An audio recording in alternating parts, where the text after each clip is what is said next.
பாதை முடிவாகும் உன் தாழிலே, என் வாழ்வு விடிவாகும் அந்நாளிலே. உன் வார்த்தைகள் என் வாழ்வாகுமோ, உன் பார்வைகள் என் வழியாகுமோ.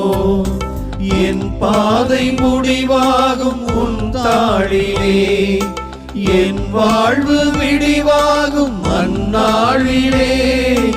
இருள் நீக்கும் விளக்காகவே நான் சுடர் வீச என்னை ஏற்றவா. ஆள் போல வளர்ந்தாலும் ஆரம்பம் உழைதாலும் பின் வாழ்வின் உயர்வெல்லாம் இவ்வாழ்வில் பலன்தானே. நிறைவாழ்வின் விதையாகவே எங்கள் நில வாழ்வு பயன் காணவா.